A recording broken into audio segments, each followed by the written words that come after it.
विश्वं दर्पण दृश्यमान नगरी तुल्यं निजान्तर्गतं पश्यन्नात्मनि मायया बहिर्बोधभूतं यथा निद्रया या साक्षात् कुरुति प्रबोधसमये स्वात्मानमेवाद्वयं तस्मै श्रीगुरुमूर्तये नमः। इदं श्रीदक्षिणामूर्तये वसुदेवसुतं देवं कंसचाणूरमर्दनं देवकी परमानन्दं कृष्णं वन्दे जगद्गुरुं नारायणं नमस्कृत्यं नरं चैव नरोत्तमं देवीं सरस्वतीं व्यासं ततो जयमुदीरयेत्। ओम। पिछले वीडियो में अध्याय 7 हो गया था, इस वीडियो में अध्याय 8 शुरू हो रहा है। ठीक है, पहला श्लोक। अर्जुन ने 2 प्रश्न पूछे इसमें। क्या पहला 8:1 पहला प्रश्न क्या है? पहला श्लोक, किम तद ब्रह्म किम अध्यात्मम किम कर्म पुरुषोत्तम अधिभूतम चा किम प्रोक्तम अधिदेवम की मुच्यते। ठीक है, उसके बाद दूसरा श्लोक पूछा फिर, अधियज्ञः कथम को अत्र देहे अस्मिन् मधुसूदन प्रयाण काले चा कथम गेयो असि नियतात्म भी। यानी क्या हुआ इसका? अर्जुन ने 2 प्रश्न पूछे, है ना। पहला क्या पूछा उन्होंने? पहला पूछा कि अर्जुन बोले, हे पुरुषोत्तम, वो ब्रह्म क्या है? अध्यात्म क्या है? कर्म क्या है? अधिभूत क्या है? और अधिदेव क्या है? दूसरे प्रश्न में क्या पूछा? हे मधुसूदन, इस शरीर में अधियज्ञ कौन और किस प्रकार है तथा नियतात्मा मतलब इंद्रिय निग्रहवान अथवा निरंतर भजन करने वाले पुरुषों के लिए आप किस प्रकार जानने योग्य हैं, ऐसा है ना अर्जुन ने। अब अर्जुन क्या पूछते हैं? अर्जुन पूछते हैं क्या कि ब्रह्म नाम की क्या चीज है भाई? आप जानते हैं कि ये ब्रजभूमि तो बड़ी विचित्र है। महात्मा लोग क्या है? महात्मा लोग देखो, नाराज मत होना, ब्रजवासी तो बहुत भोले होते हैं। एक कुएं में ग्वाली ने पानी भर रही थी, वहां कई सन्यासी महात्मा लोग जाकर बैठ गए और आपस में घटाकाश मठाकाश की चर्चा करने लगे। तो अब वो बोले कि क्या बोले, अब अपनी भाषा में क्या बोले? उन्होंने बोला कि निर्तिशयम बृहत ब्रह्म परिच्छेद सामान्य तंता भावो उपलक्षितत्वम ब्रह्मत्वम। अर्थात ब्रह्म परिच्छेद सामान्य के अत्यंता भाव से उपलक्षित है। परिच्छेद सामान्य माने किस तरह तरह के अलग अलग टाइप के टुकड़े, मतलब परिच्छेद सामान्य है। अलग अलग टाइप की परिच्छिन्नताएं, तरह तरह के जो कतरे हैं, जैसे मिट्टी के कतरे हैं, पानी के कतरे हैं, अग्नि, देश कटा हुआ, काल के कतरे, वस्तु के कतरे, उन कतरों को बोलते हैं क्या? परिच्छेद सामान्य।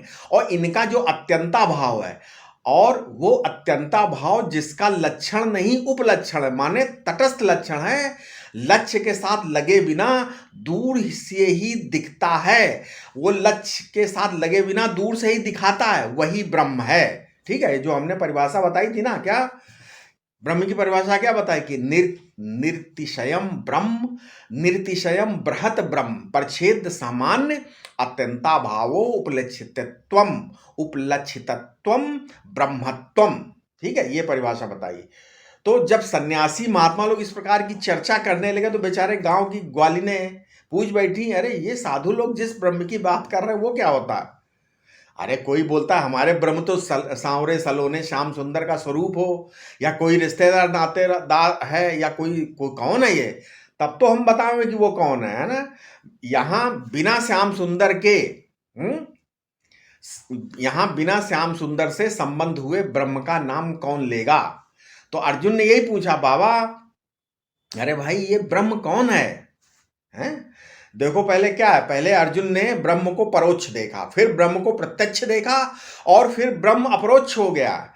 ये बात हम आपको गीता में सुनाएंगे। ये परोक्ष ब्रह्म ही है जिसके बारे में अर्जुन का प्रश्न है क्या कि किम तद ब्रह्म। यदि पूछोगे प्रत्यक्ष कौन सा है, तो गीता के 10वें अध्याय का 12वां श्लोक देखो, परम ब्रह्म परम धाम पवित्रम परमम भवान, वो प्रत्यक्ष ब्रह्म है। इसी तरह अपरोक्ष ब्रह्म भी है गीता में। जो अर्जुन का प्रश्न है कि वो ब्रह्म क्या है, अध्यात्म क्या है, कर्म क्या है, यहां पुरुषोत्तम कहने का अभिप्राय है कि आप पर मेरी पूरी श्रद्धा है, आप जो बताएंगे उसे मैं समझने की कोशिश करूंगा, और बिना श्रद्धा बिना प्रेम के मैं किसी से न सुनूंगा तो वो जल्दी दिल में बैठेगा ही नहीं। ठीक है। अर्जुन आगे पूछते हैं क्या कि अधिभूत क्या है, अधिभूत, अधिदैव क्या है, अधियज्ञ क्या है, और प्रयाण काल में नियतांता होकर आप जिसका ध्यान प्राप्त करें, है ना, नेताओं पर आपका ध्यान कैसे प्राप्त करें, हैं? उन्होंने बोला प्रयाण काले चा कथम गेयो असि, हैं, नियतात्मभि। जब पूछने पर तो जवाब देना चाहिए। वैसे महात्मा लोग कभी कभी पूछने पर भी चुप हो जाते हैं, क्योंकि प्रश्नकर्ता जब ऐसा प्रश्न करता है तब उसके प्रश्न से ही मालूम पड़ता है कि वो जो चीज पूछ रहा है उसे वो बिल्कुल जानता ही नहीं। इसलिए महात्मा लोग कहते हैं कि बाबा अंधे के आगे रो तो अपनी आंख भी चली जाती है, हैं? बोले ना, अंधों के आगे रोना अपना दीदा खोना। इसलिए जो बिल्कुल नासमझ हैं उन्हें सुनाकर क्या करना।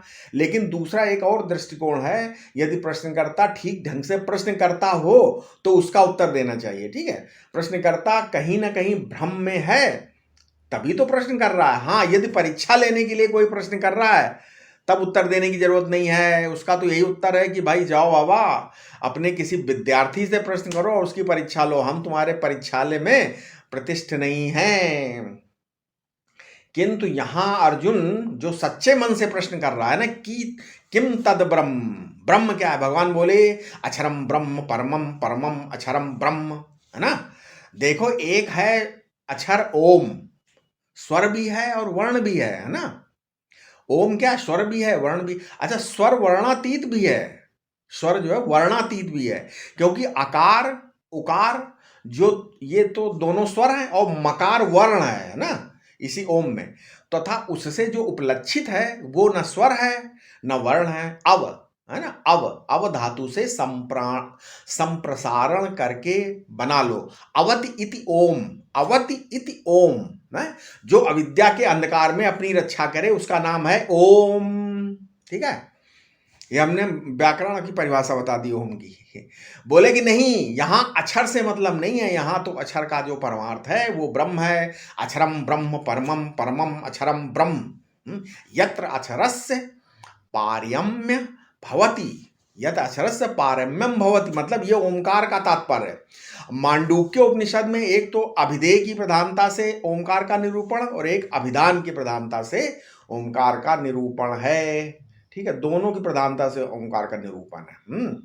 तो अभिधेय की प्रधानता से माने वस्तु की प्रधानता से ओंकार का निरूपण, जैसे वैश्वानर, तेजस, प्राग्ञ, तुरीय, ये सब क्या है, ये हमने अपने वेदांत में बताया हुआ है। ठीक है, ये वस्तु का निरूपण है। और आकार उकार ओम में क्या है, आकार है, उकार है और मकार है तथा अमात्र, ये चार विभाग करके अभिधान की प्रधानता से निरूपण है। ठीक है, अभिधान माने नाम, ओमकार में नाम की भी प्रधानता है और अर्थ की भी प्रधानता है।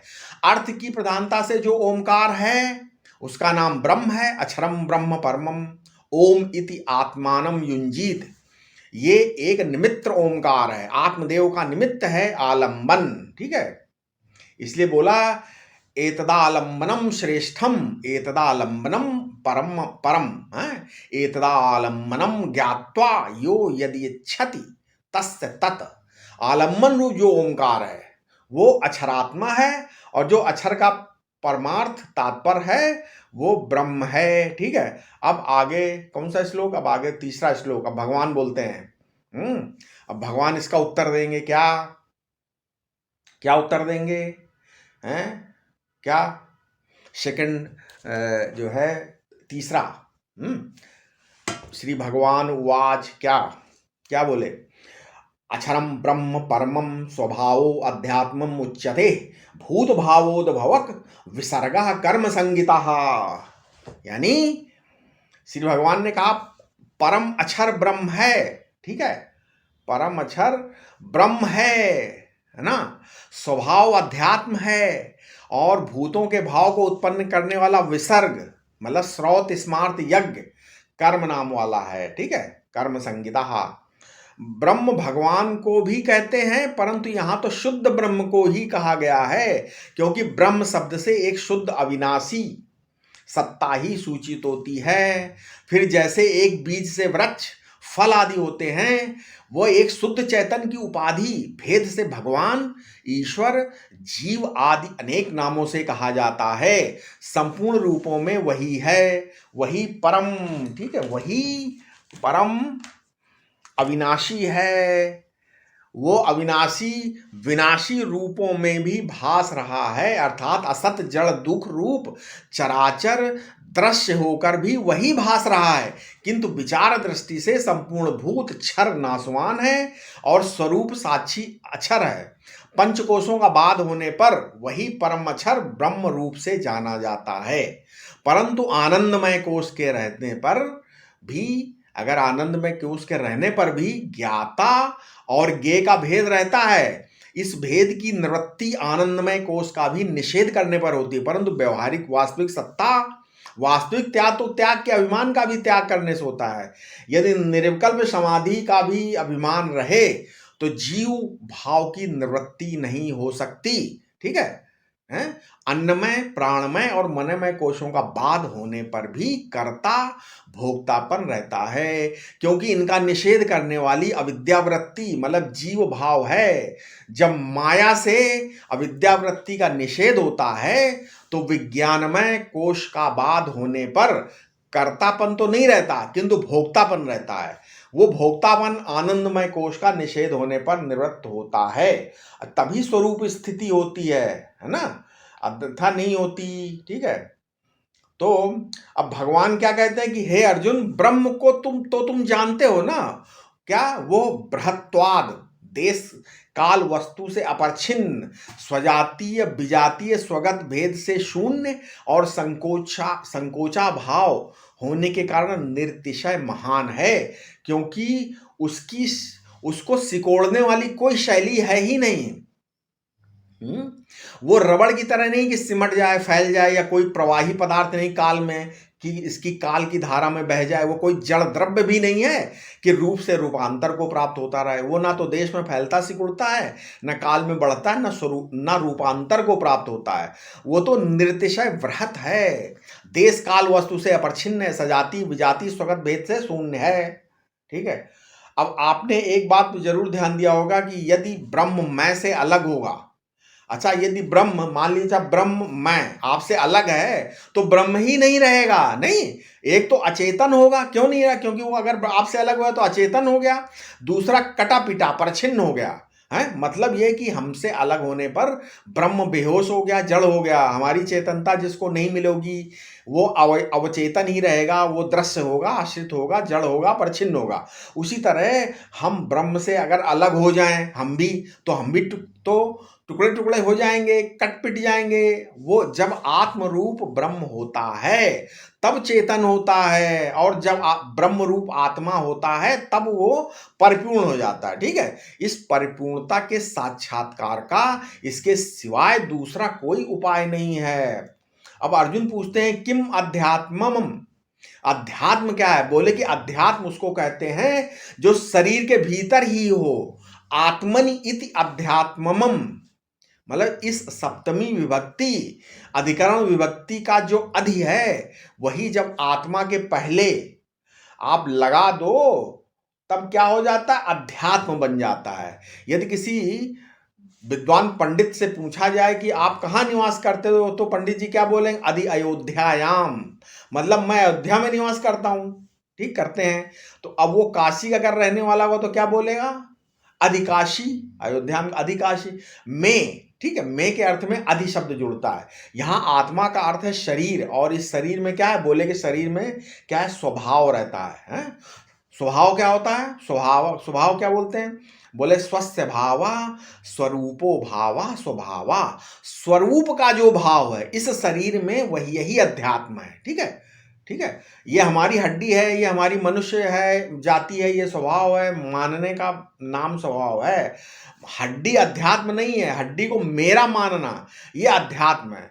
ये मैं मनुष्य हूँ, ये मेरी बुद्धि है, ये मेरा विचार है। ऐसे ऐसे विचार आसमान में ना जाने कितने उड़ते हैं ना, इसलिए तुम अपने विचार का अभिमान मत करो। क्यों? स्वभावो अध्यात्मम उच्यते, मतलब फिर स्व माने मैं ही हूँ, मैं हूँ, और आत्मा, आत्मी, जाति और धन, ये स्व शब्द के चार अर्थ हो गए नहीं।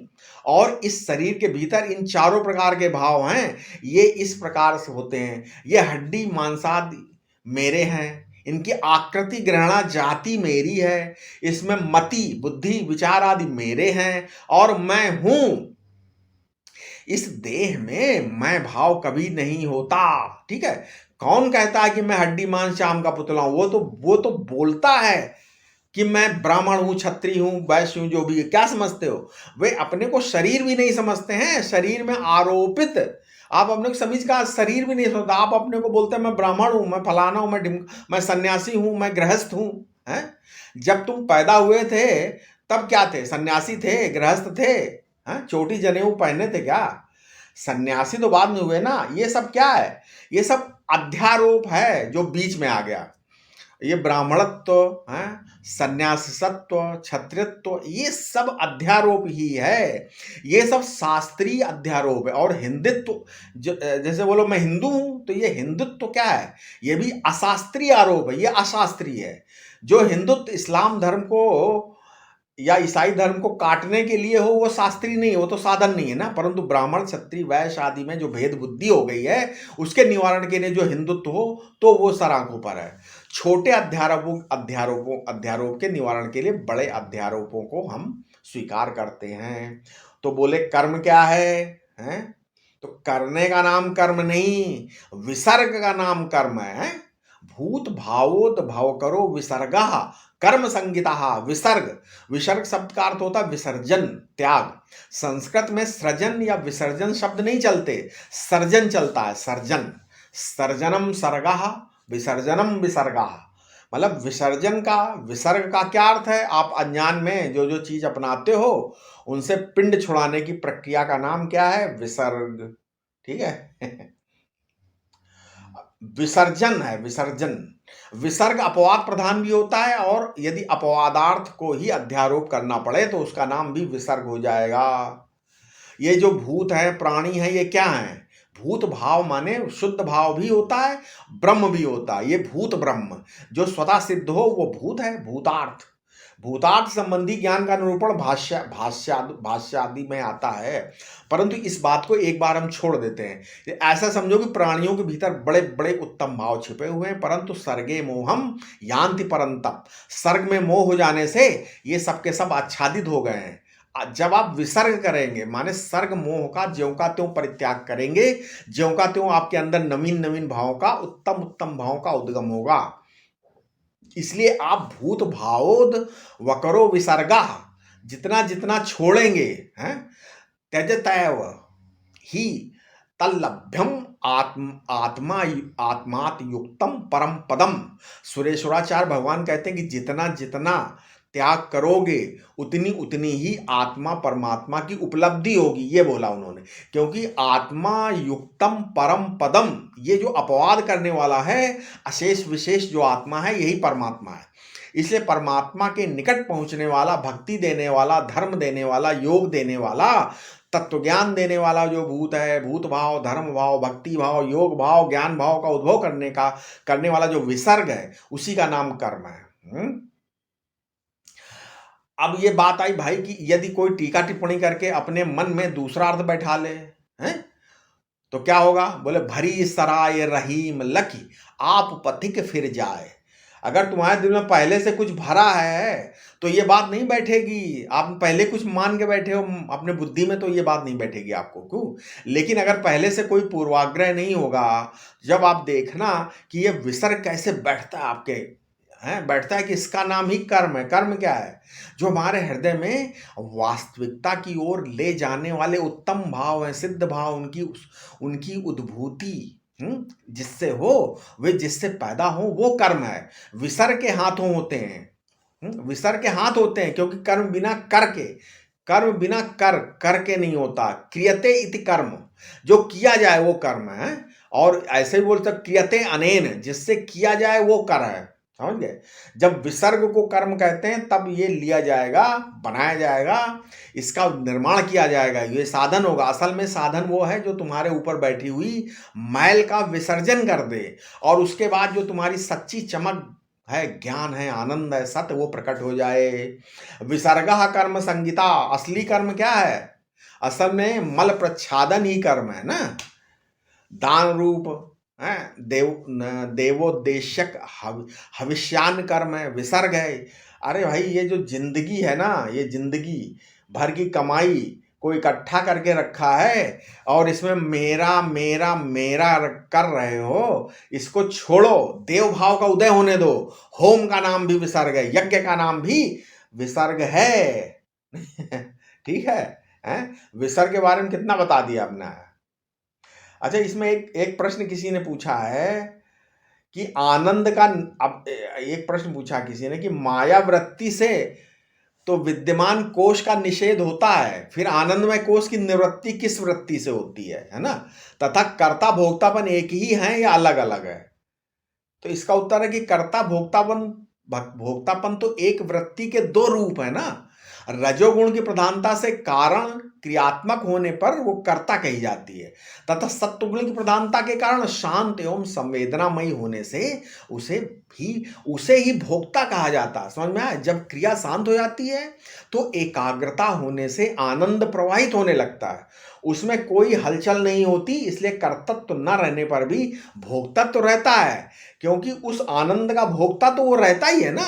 और जब आनंद का भी निषेध हो जाए तब ब्रह्माकार वृत्ति बनती है। ठीक है, तब वही स्वरूप स्थिति होती है, उसमें आनंद का भी निषेध हो जाता है। अब अच्छा, अब फिर एक प्रश्न उठता है कि भाई आनंद का निषेध करने वाली तो निषेधाकार वृत्ति होगी, उसे ब्रह्माकार वृत्ति क्यों कहते हैं फिर? सबका निषेध, इसका उत्तर है कि सबका निषेध करने पर जान पड़ता है कि जिसका निषेध किया गया वो सब असत, जड़ और अनित्य है, तथा निषेध करने वाला सत्य, चित और नित्य तत्व है। जब गुरुदेव जी कहेंगे तत्त्वमसि है ना, तो क्या होगा? अर्थात वो तत्व ही तू ही है। तब शिष्य को अनुभव होता है अहम ब्रह्मास्मि, अर्थात मैं ब्रह्म हूं। यही ब्रह्माकार वृत्ति है, और ये एक बार ही होती है, बार बार नहीं होती है। ये बार बार तो निषेधाकार वृत्ति ही की जाती है, जिसका लक्ष्य जीवन मुक्ति का विलक्षण सुख है। ठीक है, पंचभूत के साक्षी का भेद बना रहता है। इस भेद की निवृत्ति गुरुदेव द्वारा महावाक्य पर उपदेश पाने पर ही होती है, अतः उसे ब्रह्माकार वृत्ति कहा जाता है। और यही बोध वृत्ति भी है, इससे सब प्रकार के भेद की निवृत्ति हो जाती है। ये वृत्ति एक बार ही उदित होती, बार बार नहीं। इसलिए स्वभाव का अर्थ है स्वसत्ता, इसलिए बताया ना, अभी स्वभाव का अर्थ क्या है? स्वसत्ता। स्व माने अपना, भाव माने संकल्प, अर्थात जिसमें अपनेपन की भावना हो, इसी को जीव या अपनी प्रकृति भी कहते हैं। अर्थात जो वास्तव में तो अपना आप नहीं है, अपना आपा, किंतु अपना आप जान पड़ता है। इस प्रकार आत्मा और अनात्मा की एकता हो जाना ही जीवत्व है, यही जीव है। तथा इनका अलग हो जाना विवेक है। दूध और जल को अलग करने वाला जैसे हंस होता है, वैसे ही जड़ और चेतन को अलग अलग करने वाला परमहंस कहलाता है। ठीक है, कपड़े रंगने वाला परमहंस नहीं है, जड़ और चेतन को जो अलग जानता है वो परमहंस है। ठीक है, विवेक ही परमहंस है, विवेक ही अध्यात्म विद्या है। ठीक है, इसीलिए पंचभूतों से शरीर बनता है, और शरीर से उद्भव उत्पत्ति के लिए विसर्ग यज्ञादि द्वारा त्याग किया जाता है, इसी का नाम कर्म है। अर्थात पहले को बिगाड़ कर नया बनाना ही कर्म है। जैसे नवीन भोजन बनाना, नवीन वस्त्र धारण करना, स्नान करना, संतानोत्पत्ति के लिए यज्ञ करना, जहां भी करना होगा वो कुछ ग्रहण करना और कुछ त्यागना है, इसी का नाम कर्म है। ठीक है, अब चौथा भगवान बताएंगे क्या? अधिभूतम क्षरो भावः पुरुषश्च चाधिदैवतम अधियज्ञो अहमेवात्र देहे देह भ्रताम वर। चौथा क्या बोले? हे देहधारियों में श्रेष्ठ अर्जुन, शरीरादि नाशवान पदार्थ ही अधिभूत हैं, पुरुष ही अधिदेव है, और इस देह में मैं ही अधियज्ञ हूं। ये बोला, मतलब यहां जीव को ही पुरुष कहा है, और वही अधिदेव बड़ा देवता है, मतलब सबका अंतर्यामी जो मैं हूं वही अधियज्ञ है। अर्थात स्थूल शरीर और विराट तो अधिभूत है, और सूक्ष्म शरीर और हिरण्यगर्भ अधिदेव है, तथा कारण शरीर और अंतर्यामी ईश्वर अव्याकृत ही अधियज्ञ है। ठीक है, इनसे पृथक तुरीय जो बताया वो चौथा, फोर्थ, वो शुद्ध ब्रह्म है। तो इन सबका अधिष्ठान है। अर्जुन को देहधारियों में श्रेष्ठ इसलिए कहा क्योंकि उसने बहुत बड़ा प्रश्न किया है, इसलिए अर्जुन को देहधारियों में भगवान ने श्रेष्ठ बताया है। अधिभूत माने क्या? फिर अधिभूत माने जो प्राणी जाति को दृष्टि में रखकर पैदा होता है, मतलब अधिभूतम क्षरो भावः। क्षर भाव का अर्थ है क्या? क्षर का मतलब क्या है? क्षरतीत क्षरो विनाशी भावः, जो वस्तु पैदा होती मरती है ना? जैसे बोलते हैं ना, फरासो झरा जो बरासो बुताना। यद जन्यम तद अनित्यम, यद कृतकम तद अनित्यम, यद दृष्टम तन नष्टम। मतलब प्राणियों के सामने आने जाने वाली जो भी चीजें हैं, जो भी क्षर भाव है, क्षर पदार्थ हैं, उनका नाम अधिभूत है। ठीक है, ये प्राणियों के सामने पैदा होते हैं, चले जाते हैं, जाते हैं और आते हैं, इन्हीं का नाम अधिभूत है। और फिर आगे क्या बोला? पुरुष चादि दैवतम, मतलब देवता बहुत हैं, एक ही मंत्र में अनेक देवताओं के नाम हैं, जैसे अग्निर्देवता, वातो देवता। ठीक है, इसलिए देवता तो अगणित हैं। फिर वो ये पुरुष कौन है, आओ इस पर विचार करें। हम लोग कभी कभी ब्रह्मा विष्णु महेश को भी देवताओं की कोटि में ले आते हैं ना। तो जब एक एक ब्रह्मांड में अलग अलग ब्रह्मा विष्णु महेश है, तब कोटि कोटि ब्रह्मांड जिसके संकल्प में है वह हिरण्यगर्भ ही पुरुष होगा। यहाँ पुरुष शब्द का अर्थ है प्रथम पुरुष, आदि पुरुष।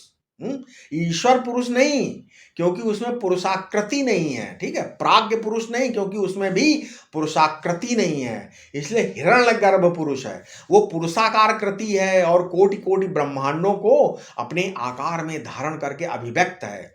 सूक्ष्म अभिव्यक्ति का स्थान हिरण्यगर्भ है, अव्यक्ति का स्थान ईश्वर है, और स्थूल व्यक्ति का स्थान विराट है। विविधम राजते इति विराट। ठीक है, तो पुरुषाश्च आदि दैवतम का अर्थ है सूर्य देवता, चंद्रमा देवता, वरुण देवता। प्रत्येक ब्रह्मांड में कोटि कोटि ब्रह्मा, कोटि कोटि विष्णु, कोटि कोटि रुद्र शंकर, ये सब कोटि कोटि ब्रह्मांड जिसके एक एक रूप में निवास करते हैं, वो हिरण्यगर्भ पुरुष अधिदैवत है। उसी के बारे में कहा गया है। क्या क्या कहा गया है? तुलसीदास जी ने क्या कहा? और विधि हरि शंभु न चामन हारे, और तेऊ न जान ही मरम तुम्हारे। जिनके रोम रोम में ब्रह्मांड है, और एक एक ब्रह्मांड में एक एक ब्रह्मा विष्णु और एक एक रुद्र हैं, इस प्रकार कोटि कोटि ब्रह्मांड जिसके एक एक रूप में है, उसी को हिरण्यगर्भ को देखो, उसी हिरण्यगर्भ देखो। वही हिरण्यगर्भ क्या है? वही पुरुष है हिरण्यगर्भ। ठीक। भगवान क्या कहते हैं? भगवान कहते हैं कि अर्जुन देहधारियों में श्रेष्ठ हो, और मैं स्वयं विष्णु हूँ, रूप हूँ, क्योंकि कोटि कोटि ब्रह्मांडों में अलग अलग रहने वाला, ये अलग अलग रहने वाला विष्णु नहीं, मैं तो वो विष्णु हूँ जिसका अर्थ है, विष्णु का अर्थ क्या है? वेवेष्टि विश्वम इति विष्णु। देखो, विष्णु विष धातु से नहीं बनता है, क्योंकि इसमें तालब्य शकार से मूर्धन्य शकार बनाने की कोई प्रक्रिया नहीं निकलती, इसलिए विष व्याप्तों से विष्णु बनता है। तो मैं अधियज्ञ हूं, माने अपने साथ बिना कुछ चिपकाने की इच्छा के मैं इस यज्ञ सृष्टि का संचालन कर रहा हूं। सूर्य को प्रकाश दे रहा हूं, है ना? नहीं, अग्नि को तेज दे रहा हूं। ये जैसे गीता में बोला, सदसत तत्परम यत्, ये तुम ही हो। इसीलिए 13वें अध्याय का 22वां श्लोक क्या है? उपद्रष्टा अनुमंता चा भर्ता भोक्ता महेश्वरा पर ना परमात्मेति चाप्युक्तो देहेस्मिन् पुरुषः परा। 13वें अध्याय का 22वां श्लोक। तो जो पुरुष हिरण्यगर्भ और अधियज्ञ है, पुरुष और अधियज्ञ में अंतर क्या है? पुरुष वासना युक्त रूप सृष्टि का आधार और अधियज्ञ स्वयं कल्पना के अनुकूल सृष्टि का आधार है। वो निसंकल्प है, स्वयं निसंकल्प और निखिल सृष्टि का आधार है। और परब्रह्म परमात्मा में संकल्प की सृष्टि प्राप्त नहीं है, वो तो अधिष्ठान है, सबस्ट्रेटम है। देहव्रताम वर, है ना, देहव्रताम वर का अर्थ है कि जितने भी देहधारी हैं उनमें हे अर्जुन तुम पुरुषर्भ हो। मतलब भगवान कहीं भरतर्षभ बोलते हैं, कभी पुरुषर तो क्या है, कहीं तो पुरुषर्षभ बोलते हैं, तो पुरुषर्षभ। तो अपने शिष्य को हर समय डांटते ही नहीं रहना चाहिए, तुम बेवकूफ हो, बेवकूफ नहीं, तुम कुछ नहीं, ऐसा नहीं उसको। अरे एक महापुरुष थे, अपने चेले को भी पुकारते थे, अरे ओ पागल तो वो सचमुच ही पागल हो गया। लेकिन भरतर्षभ है, पुरुषर्षभ बोलो कि देहभ्रताम वर बोले, चेला तो अपने को छोटा समझता है, अगर तुम भी उसको छोटा समझ लिया आपने तो सचमुच छोटा हो जाएगा। इसलिए तुम उसको बड़ा मत समझाओ भाई, उसको कहो कि तुम ब्रह्म हो, तत्त्वमसि। गुरु का गुरुत्व इसी में है कि वो छोटे को बड़ा बना दे, नहीं, ठीक है। उसको जिंदगी भर बेवकूफ बनाकर रखना गुरुत्व नहीं है। इसी विषय में श्री कृष्ण भगवान बड़े चतुर हुए, समझते हैं कि चेले को फंसाया नहीं रखना चाहिए भाई, उसकी तारीफ भी करो, हैं, उसको सही चीज बताओ, तभी तो समझने की कोशिश करेगा, नहीं तो क्या क्या नहीं तो क्या बोलेंगे, सभा मध्य मान भंगात बुद्धि भ्रंशो भवेद ध्रुवम। मतलब प्रजापति ने विरोचन को बिल्कुल नहीं कहा कि तू अज्ञानी है, ये प्रसंग बता रहे हैं हम, ठीक है। उन्होंने कहा कि यदि भरी सभा में कह देंगे इंद्र हे विरोचन तुमको ज्ञान नहीं हुआ, तो इनकी बुद्धि भ्रष्ट हो जाएगी। सभा में चेले का भी अपमान नहीं करना चाहिए, ठीक है। सभा में, भरी सभा में चेले का अपमान, शिष्य का अपमान नहीं करना चाहिए, नहीं तो अकेले में कहेगा कि महाराज आपने जो कहा सो ठीक है, लेकिन आपने भरी सभा में कहा ये अच्छा नहीं किया, ठीक है, हैं। अब अगला श्लोक, 5वां श्लोक है ना, हम अपने अगले वीडियो में बताएंगे, ठीक है। आशा है आपको जरूर समझ में आएगा होगा, ठीक है। कृपया इस चैनल को सब्सक्राइब करें और लोगों तक पहुंचाएं, ठीक है। ओम शांति शांति शांति। ओम।